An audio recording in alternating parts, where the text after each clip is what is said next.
Son las 8 de la mañana con 5 minutos. Luis Cordero, ministro de Seguridad Pública, bienvenido, ¿cómo está? Muy buen día. Y la chuntamos con el día.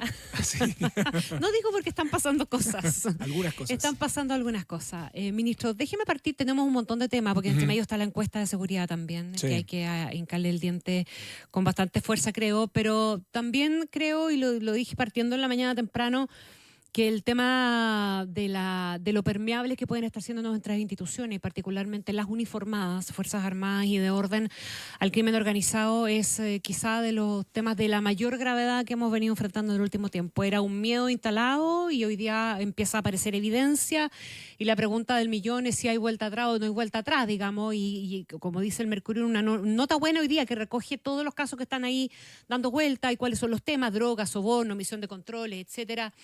Si pasamos ya un cierto umbral o no. Pero antes de meternos al gran tema de fondo, despejemos exactamente qué fue lo que pasó ayer, porque hubo una versión del comandante en jefe de la FACH respecto de una instrucción que le habría dado el presidente, que también la sostuvo usted como Sí. una supuesta instrucción. Él después en el Congreso dijo que el presidente no tenía esas facultades. Para dar esa instrucción obviamente que no la tiene, ¿verdad? O sea, en el fondo el comandante tenía razón, pero en eso... más tarde la ministra de Defensa, Adriana Alpiano, dice que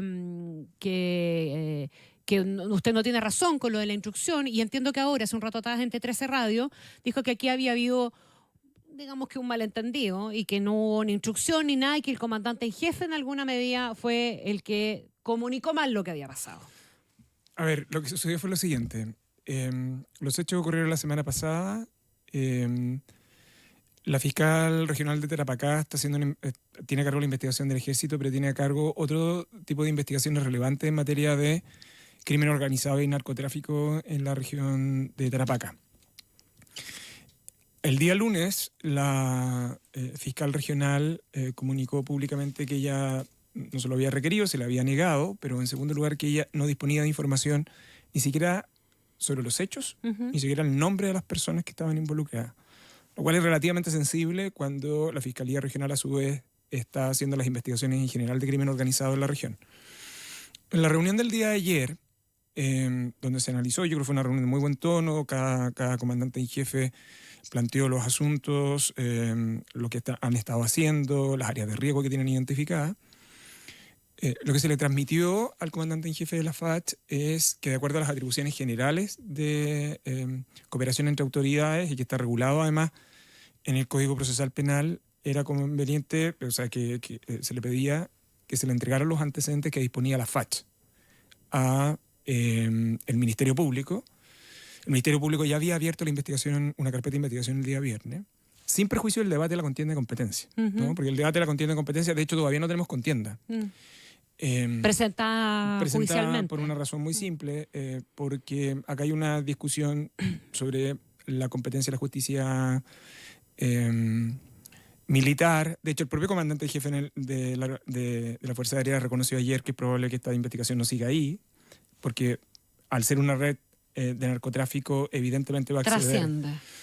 Entonces, la preocupación central del Ejecutivo ha sido que el Ministerio Público disponga de la información de los hechos y de las personas para que realice sus indagaciones y esté asociada y la vincule a sus otras investigaciones. La principal preocupación que tenía el comandante en jefe era sobre la situación de la contienda, y por eso yo ayer en el punto de prensa específicamente me refería que el presidente había instruido a que la FACH entregara los antecedentes que disponía al Ministerio Público, de acuerdo a la regla del 19 del Código Procesal Penal, sin perjuicio de la discusión sobre contienda de competencia, que es un asunto distinto que tendrá que se va a discutir en tribunales. No hay que esperar que esa contienda se presente y se resuelva para que esto avance y esa investigación, esa información se pueda aportar. De hecho, esto suele suceder en rigor, ¿no? Porque hay un deber de cooperación global. Ahora, desde el punto de vista de las estrategias de combate al crimen organizado, las primeras diligencias los primeros días es clave. Entonces, eso fue lo que se conversó, eso fue lo que se instruyó. Por lo tanto, el término instrucción sigue vigente, es claro, válido. pero era respecto a los antecedentes que tenía la FACH antes. Y de hecho, yo en el punto y en la conversación fue muy claro de los antecedentes de hecho que se disponía que se le entregaran a la fiscal, que el día anterior había dicho que hasta ahora no sabía ni de los hechos ni de las personas involucradas. De hecho, el día de ayer en la tarde, la FACH envió los antecedentes al Ministerio Público, pero también al Consejo de Defensa del Estado. Entonces tengo la impresión, y esto es lo que ha hecho la aclaración también en la mañana la ministra de Defensa, que el comandante en jefe más bien, su preocupación estaba vinculada a la contienda, y eso jamás ha sido una instrucción del presidente. Yo logro entender su preocupación en ese punto, pero yo me quiero quedar en lo relevante, y lo relevante es que la FACH ya entregó esos antecedentes al Ministerio Público y también al Consejo de Defensa para estos fines. Y esto es relevante porque estamos hablando de un hecho grave en una zona donde ya había ocurrido previamente un asunto de estas características que afecta a las fuerzas de orden y seguridad y a las Fuerzas Armadas, y que en el combate contra el crimen organizado todos estos hechos son muy graves, muy graves porque... Quiero ir para allá y bien, Entonces, bien al fondo, lo que quiero en el fondo decir es que, tal como informó la ministra de Defensa esta mañana, el comandante en jefe anoche habló con el presidente de la República y le explicó que la confusión que se había producido y que en ningún evento estaba vinculado a referirse a la obligación de haber proporcionado los antecedentes de hecho, que fue lo que finalmente se entregó. Porque esa es una obligación que tenían.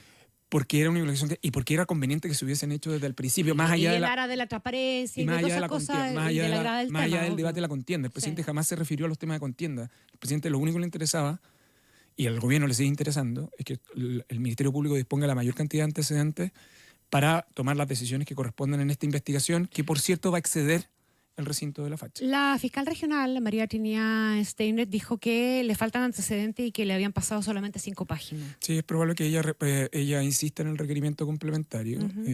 Probablemente el Consejo también tiene otros antecedentes para efecto de las querellas asociadas en este tema.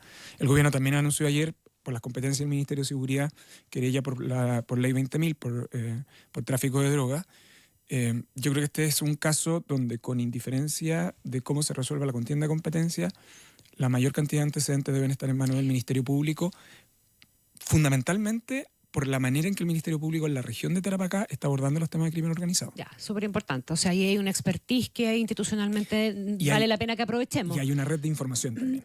¿Quién puede iniciar la contienda de competencia? ¿Hay voluntad de las Fuerzas Armadas en general, digamos, particularmente de la FACH ahora, de dar ese paso ellos, o puede haber otro actor? No, lo puede hacer el Ministerio Público, pero tengo la impresión que en la medida que han ido pasando las horas, se ha ido decantando con claridad que la probabilidad que esto quede en la justicia militar es muy baja. ¿Pero no hay voluntad de la FACH de iniciar ellos esa contienda para que el yo, tema se canalice en la justicia militar? Yo creo que este es un tema que el Ministerio Público es el que... La fiscal de Tarapacá ha sido muy insistente sobre este punto. ¿Y lo entendió así el comandante en jefe? Y yo creo que todos los han entendido así. Ahora, todavía no hay trabada contienda de competencia. No, por ahora sé, pero la puede trabar cualquiera de los actores. Sí, pero por ahora estamos en el traspaso de información, en los antecedentes de hecho. La fiscal probablemente va a solicitar antecedentes complementarios, y yo creo conveniente disponer de la mayor cantidad de antecedentes con este ¿Sería fin. una mala señal que se trabara la contienda? Yo creo que sería una mala señal en el sentido de que dilataría el desarrollo de la investigación. ¿Y por qué esto es tan importante? La región de Tarapacá es una zona fronteriza que tiene casos de crimen organizado especialmente sensibles, donde los 2 casos relevantes de potencial penetración de organizaciones criminales en el área del transporte, que es una de las áreas más relevantes para el tráfico de drogas, están en la región de Tarapacá, primero en el caso del Ejército y segundo en el caso de la base aérea de la FACH. Y en consecuencia es una zona donde el origen de la droga es muy determinante respecto a los otros tipos de antecedentes que forman parte de la investigación, de otro tipo de investigaciones que están llevando a cabo el Ministerio Público, de antecedentes que forman parte de inteligencia. Qué tipo de droga es muy clave para saber potencialmente qué tipo de organizaciones pueden estar detrás. Entonces, todo lo que se puede hacer en los primeros días es muy determinante para desarticular ese tipo de organizaciones, y en el caso de las Fuerzas Armadas, erradicar esta cuestión de raíz, porque las Fuerzas Armadas y las Fuerzas de Orden y Seguridad Pública son nuestra última frontera en este tipo de casos. Sí. Y después de ellas no hay nada más. No, después está el otro, Entonces, otro país, digamos. Entonces, cada uno de estos casos debe ser abordado con el tono de gravedad que merece y no quedarnos en expresiones formales cuando hay temas de interés nacional que son mucho más relevantes. Mira, si me permite con un solo detalle. En la Política Nacional de Defensa del año 2020, ahora se está trabajando en la última para publicación de este año, en los riesgos asociados está específicamente detectado en la Política Nacional de Defensa el crimen transnacional y concreta y específicamente la situación del tráfico de drogas como un elemento clave en el cual la política de defensa reconoce que es competencia de las policías y de la justicia civil y que las Fuerzas Armadas son claves en la construcción logística. Es decir, no es que hoy día estemos hablando que el crimen organizado transnacional puede afectar la soberanía, No, lo sabemos de la antes. seguridad nacional. No, los documentos oficiales del Estado de Chile, al menos el último referido a la Política Nacional de Defensa, explícitamente señala que pueden comprometer la seguridad nacional. Entonces, es un tema grave por donde uno lo mira. ¿Y lo estábamos abordando, ministro?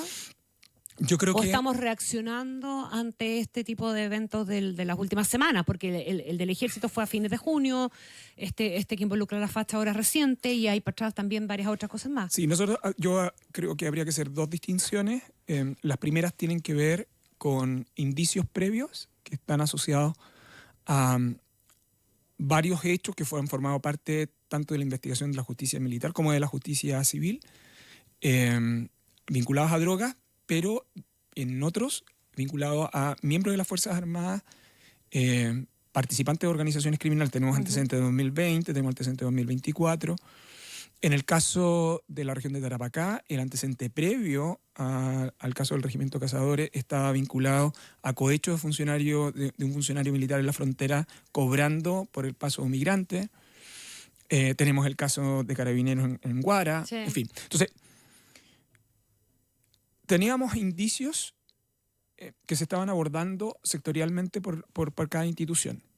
Pero primero el del Ejército, el segundo de la FACH, abordan un tema que hasta ahora, tal como lo han reconocido las Fuerzas Armadas, nosotros no teníamos antecedentes. De hecho, no hay antecedentes policiales ni investigatorios previos, donde una estructura dentro de la organización de las Fuerzas Armadas desarrolle de modo permanente parte de la logística del tráfico Del de drogas. tráfico, claro. Participe directamente Y entonces, del tráfico. ese es el tema, eso es lo grave en el caso del Ejército, y yo creo que el Ejército, y particularmente el comandante en jefe, se lo toma muy, muy en serio, en el fondo, ¿no?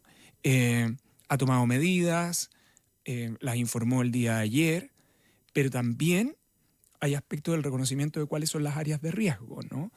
Que sea la región de Tarapacá estos dos eventos es complejo porque es una zona fronteriza. Claro. La zona fronteriza, nosotros en el Y caso... estamos hablando de efectivos que son parte justamente del cuidado de esa frontera. Y que en el caso, lo que tenemos de antecedente en algunos de ellos, es que el conocimiento de las áreas vulnerables de la frontera era parte de sus activos de conocimiento para poder participar de esa organización. Esto es lo que pasa en la región de Tarapacá, pero en la región de Arica... Lo más parecido al gato cuidando la carnicería. Claro, en el caso de Arica y Parinacota tenemos también otros eventos. En ese caso, la frontera tiene otras características, pero también compartida. Chile tiene frontera con dos países que son productores de cocaína. Entonces, claro, en esto no hay resignación, en esto lo que uno tiene que ver es proactividad, y de las conversaciones de ayer se valoran las medidas que se están adoptando, y específicamente el presidente dio otra instrucción, y esta es instrucción que le dio al EMCO, al Estado Mayor Conjunto, que es la elaboración de planes y estrategias para abordar primero la evaluación de permeabilidad de organizaciones criminales dentro de las Fuerzas Armadas, y en segundo lugar cuáles son los planes de adecuación para ese fin. Y con ese propósito en concreto, además el presidente solicitó que tanto Carabineros como la Policía de Investigaciones trabaje conjuntamente con el EMCO para la información de la cual puedan disponer. ¿Por qué? Porque hoy día las Fuerzas Armadas, estando en la zona fronteriza, están expuestos a situaciones de contacto que es conveniente que institucionalmente estén informadas de cuáles son las principales organizaciones criminales que utilizan la frontera respecto de qué tipo de drogas y cuáles son sus modos operandi. Hay mecanismos en que se ha traspasado esa información, pero es cierto que el presidente ha hecho una instrucción más estructural al Estado Mayor Conjunto para que trabaje con las policías con ese fin. Ahora, una pasada rápida por, por los delitos posibles acá, ministro, porque no solamente estamos hablando de funcionarios de las Fuerzas Armadas que pueden ser participantes activos de esa logística, o sea, agarrar un maletín con droga, digamos, sino también pueden ser sujetos de extorsiones, pueden ser sujetos de coima, etcétera, etcétera. No, no solo de eso. No, a ver, la gravedad de la participación de las instituciones de la Defensa Nacional y del orden y seguridad pública, porque son las que tienen el monopolio de la fuerza y por lo tanto resguardan la seguridad exterior y la seguridad interna del país, es grave per se precisamente primero por lo que implican para el acceso. Segundo, el día de ayer el Ministerio de Seguridad en la reunión con los comandantes en jefe entregó información además de todos los antecedentes que tenemos sobre armas, ¿no? Porque tenemos varios hechos previos de robo de armas, extravío de armas que han comprometido a las Fuerzas Armadas en seguridad pública. Algunas de ellas han aparecido en manos de organizaciones criminales. Y las Fuerzas Armadas tienen perfectamente claro que ese es un riesgo también muy importante. Entonces, el tratar de permear este tipo de instituciones es uno de los objetivos... Es de la esencia. ...estratégicos de las organizaciones criminales. Eso, pero está muy documentado en todos los países del mundo y en el caso de América Latina en particular. Sabiendo eso, entonces... Solamente recordar que alguna vez en Diálogos Infinitas o en programas varios conversamos de este tema hace 5 años atrás. Así es. Sí. Y claro, pero esto es como que esto iba a suceder, ¿no? Entonces, yo creo que una de las cosas que uno no puede pecar es de soberbia de que esto a mí no me va a pasar. No, lógico. Porque no hay país... ¿Y pecamos de eso un rato? Sí. Yo creo que pudimos haber pecado. Sí. Esto pasa en otros lados del continente, no nos pasa a nosotros. Ahora, este es un problema bien estructural y este es un tema donde debiera estar comprometido el país y las instituciones, el gobierno y la oposición. Por cierto. Y todas las instituciones, porque yo lo único que quiero decir es que si esta penetración es estructural, hay un punto de no retorno. Nosotros sea, no están lejos los expertos que opinan hoy día en esta nota que comentábamos en el Mercurio de que si se pasa un cierto umbral de corrupción no hay vuelta atrás. El punto es determinar en qué umbral estamos. En qué umbral estamos. Y yo creo que, y por eso, yo en esto prefiero pecar de exagerado que minimizar los asuntos. Mira, yo sé que esta es una radio que además es muy lectora, en el fondo, ¿no? Javier Moreno, que es director del País, que además estuvo en México, tiene un libro que salió, se publicado hace muy poco tiempo, que se llama ¿Quién manda aquí? Y que es la historia de la situación de las instituciones armadas en América Latina en el combate contra el crimen organizado. Esencialmente analiza 3 casos, ¿no? Que es México, Brasil y Colombia. Esta idea de que en torno de que el barrio es una cosa distinta a nosotros, cuidado, porque las organizaciones criminales transnacionales son del barrio. Sí, claro. Y detectan rápidamente eso. Y además son estructuras que tienen un nivel de adaptación, una cantidad de recursos y una capacidad de optimización de mercados criminales que tiende a ser altamente sofisticada. Ministro, por lo tanto, me imagino que el resultado de la encuesta nacional de seguridad pública no le llamó mucho la atención. Que la percepción de inseguridad esté en los niveles en los que está. Sigue estando alta. Sigue estando alta. Sí. No llama la atención. Si esto es de la gravedad, así como usted mismo está diciendo aquí que esto es de la máxima gravedad. Como yo en mi casa no me voy a inquietar, por lo menos. Sí. Ahora, en el caso de la encuesta nacional de seguridad ciudadana, es una encuesta que ya tiene 21 años. Es de las 2 encuestas más relevantes después de la CACEN. Esos son los niveles de representatividad, sí, ¿no? Y es relevante para la adopción y la evaluación, y sobre todo para la adopción de políticas y planes futuros, en el fondo. Primero, sobre la percepción de inseguridad, nosotros siempre hemos tenido una distancia muy grande entre la percepción de inseguridad y el índice de victimización. Sí, claro. Índice de victimización, que es la cantidad de gente y hogares que efectivamente han sido víctimas, algunos de sus miembros de un delito. Ahora, la percepción de inseguridad es muy alta en Chile e históricamente ha sido muy alta. Ahora, eso es complejo y yo creo que es uno de los objetivos de los cuales nosotros nos tenemos que hacer cargo. Sí, claro. O sea, lo que uno no puede hacer es minimizar la percepción de inseguridad o minimizar el temor. No le vamos a echar la culpa a la tele. No. No, ya. ¿Y por qué esto es clave? Porque el temor paraliza. Sí, pues. el temor hace cambiar conducta. De hecho, esta encuesta hace 4 cosas. Evalúa victimización, percepción de inseguridad, cambio de conducta de las personas y confianza en las instituciones, particularmente las policías. Y en los cambios de conducta la gente dejó de salir a la calle, O sea, tenemos no salen en la noche. las 3 cosas principales que más o menos la encuesta sigue reflejando como permanente. Las personas han dejado de utilizar teléfono celular y otros medios electrónicos en la vía pública. Ujú. Las personas han dejado de circular por determinados lugares y sobre todo las personas han dejado de salir la noche. Ajá. Ahora, entonces, hacerse cargo del temor es clave y por eso uno de los objetivos de la política de seguridad pública que acaban de haber aprobado los consejos de seguridad pública y prevención, que es intersectorial, donde también está el Ministerio Público. Los objetivos de la política de seguridad pública que le será entregada al presidente son 2 cosas claves. La primera es reducir delitos violentos, pero no nos quedemos simplemente con reducir el índice de delitos. Tenemos que bajar la reducir percepción. el índice de temor, Ujú. porque el temor no solo paraliza, el temor cambia conductas, pero además el temor tiene un impacto no solo en la vida cotidiana, sino que también en la manera en que convivimos democráticamente. Ahora, el índice de temor es única y exclusivamente asociado a delitos violentos. Uno de los elementos que yo creo que está abordando la evidencia, hay algunos datos que provienen de los estudios que se hicieron en la Subsecretaría de Prevención del Delito durante la administración del presidente Piñera en el año 2019, es que hay otros factores que también inciden en esto. Por ejemplo, esto me ha tocado en varias ocasiones cuando voy a los municipios a conversar con los alcaldes, son las incivilidades. Ajá. Sí, pues. Porque las incivilidades son extremadamente disruptivas. Lógico. O sea, el hecho que tenga personas bebiendo alcohol en la calle, metiendo ruido, fuegos artificiales, microbasurales, la percepción de que en torno a mí y a mi familia hay desorden, riesgo o temor, es Claro, muy trabajar significativa. sobre eso puede Entonces, ayudar a bajar esa percepción. Lo que quiero decir con esto es, tenemos que preocuparnos de los delitos violentos, por cierto, pero el foco de los delitos violentos no nos puede distraer de eso otro. de esto De otro. acuerdo. Por ejemplo, Contribuye por en la ejemplo, percepción obras de seguridad. abandonadas. Cuando Sí. tú tienes una obra abandonada, pública o privada, No me atrevo a pasar ni por el lado ni muerta. o sea, po. se acabó la luminosidad. Uno de los índices de incivilidad que aumentó en materia de percepción de inseguridad son las personas en situación de calle, Ajá. porque en esos lugares termina siendo situaciones de microtráfico.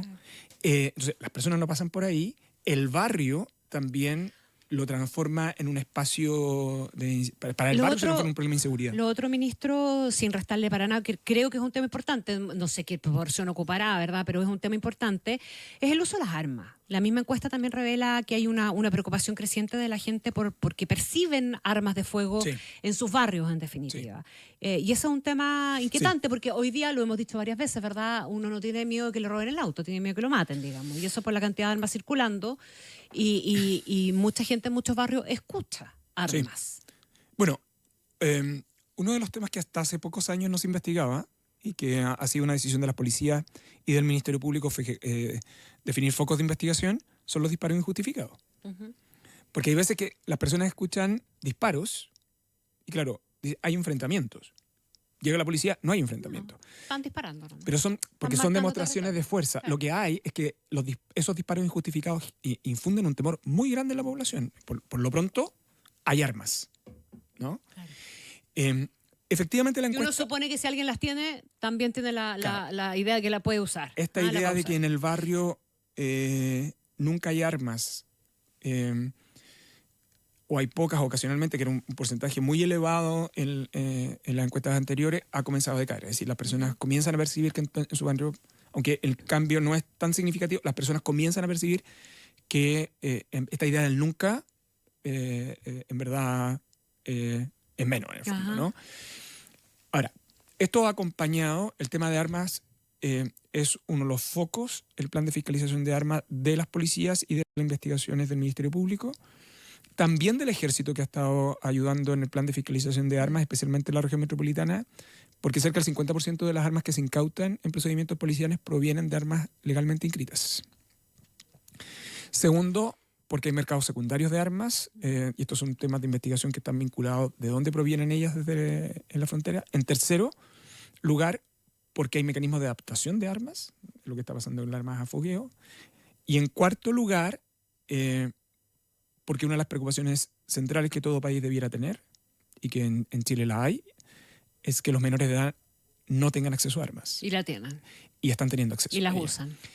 Sobre todo armas que están adaptadas, ¿no? Que son de aire comprimido, pero que están adaptadas. Ese es el fenómeno que está produciéndose en algunos establecimientos. En esos casos es el típico ejemplo también donde un hecho por sí mismo es grave, porque genera un efecto muy disruptivo en la comunidad escolar.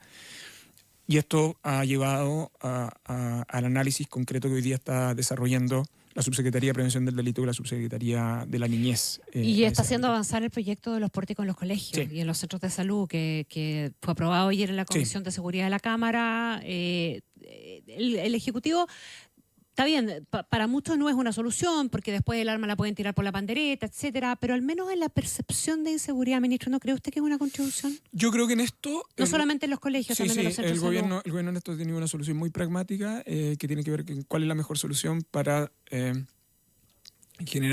aumentar la percepción de seguridad dentro de los establecimientos educacionales. La única preocupación, y creo que lo dije en una entrevista anterior acá, hay que tener cuidado con sustituir al inspector general por un guardia, en el fondo, ¿no? Porque la escuela tiene que seguir siendo ese espacio no solo en la cual se desarrollan conocimientos, sino que también se desarrollan virtudes cívicas de convivencia. Pero tenemos ciertas situaciones para determinado tipo de establecimientos, yo lo he dicho en otras oportunidades, nosotros no podemos normalizar que a propósito de los establecimientos emblemáticos, afuera de los establecimientos emblemáticos, nosotros tengamos permanentemente un dispositivo de orden público de carabineros a la espera que salgan estudiantes a lanzar bombas molotov. Si se les antoja. Digamos, claro. Nosotros no podemos normalizar, eso es completamente no solo normal, es algo lo cual es extremadamente grave y deberíamos hacernos cargo en el fondo, ¿no? Lo que quiero decir es que a las comunidades escolares hay que generar mecanismos de apropiación para sus condiciones de seguridad, que tiene que ver no solo con el exterior, sino que también con la convivencia al interior. Ya, pero entonces, si los pórticos sirven para eso, pero hay que cuidado con una cosa, que esto no lo solucionamos solamente con pórticos. De acuerdo, ¿no? pero es el inicio de una conversación que yo creo que es pero a la que el tenerla gobierno no se cierra, es parte efectivamente de ese todo. A la que el gobierno no se cierra en el entendido que hay una dimensión que es mayor, y lo clave es volver que las comunidades educativas entiendan que ellas pueden desarrollarse tranquilamente sus labores en sus establecimientos. Pero ojo, que si aprobáramos pórticos, cuidado con creer que con eso solucionaríamos un problema que tiene también otras dimensiones de las cuales hacernos cargo. Ya, pero eso tiene que ser parte del debate y pega importante del ministro de Educación, en el fondo, sí, ¿verdad? Para poner él esos componentes. Usted se preocupe de decirle ok a los pórticos y el ministro de Educación a lo que hay que hacer adentro. Y nosotros hemos conversado con el ministro Cataldo sobre este punto. De hecho, tuvimos una reunión hace algunas semanas en el ministerio con este mismo fin.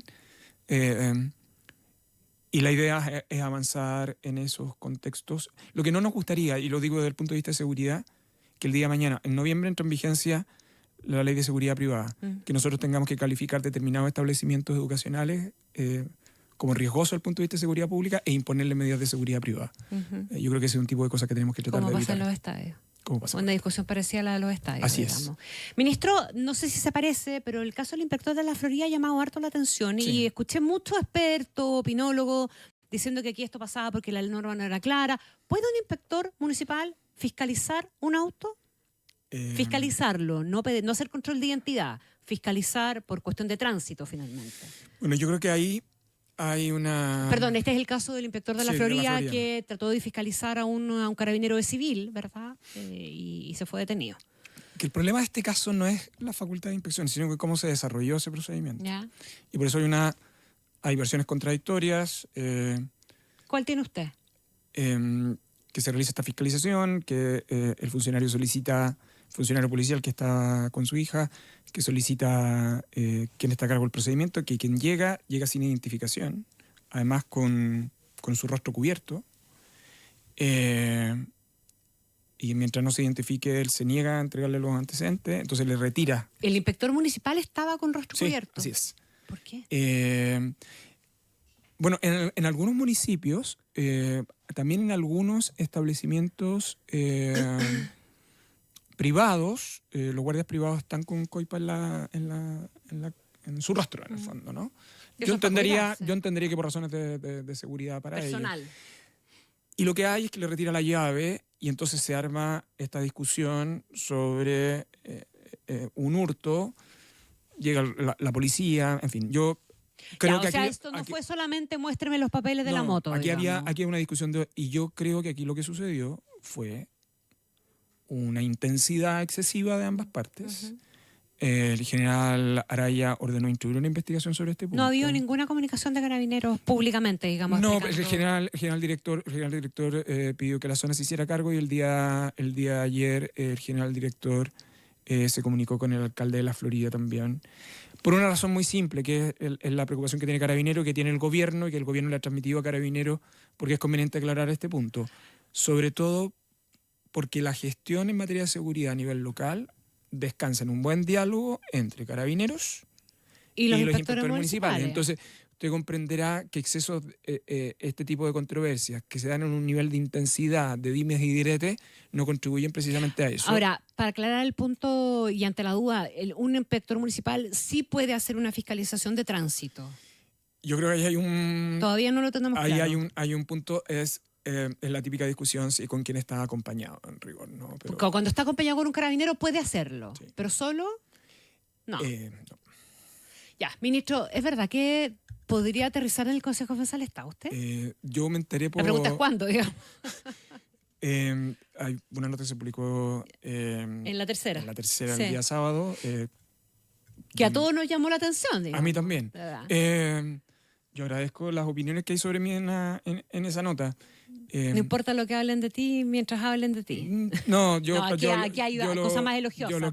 yo lo único que diría es que yo me siento muy honrado de los cargos que he servido en el Estado, pero soy ministro de Seguridad y lo seré mientras el presidente de la República me siga encomendando esa labor. De lo demás, yo... O sea, ¿no iría usted a decirle al presidente, sabe que tengo una oferta del Consejo de Defensa del Estado, me voy para allá? Es que tampoco es una oferta del Consejo de Defensa del Estado, alguien tiene que postularlo. No, es una decisión del presidente de la República. Sí, pues. O sea, el presidente tendría que decirle... Entonces, yo lo único que quiero decir es que soy ministro de Seguridad.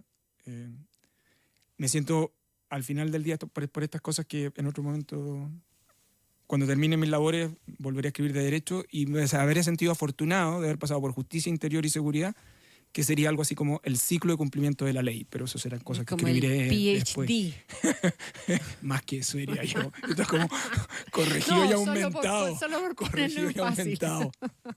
Ministro Cordero, muchas gracias. No, por favor. Que esté muy bien. Muy buen día.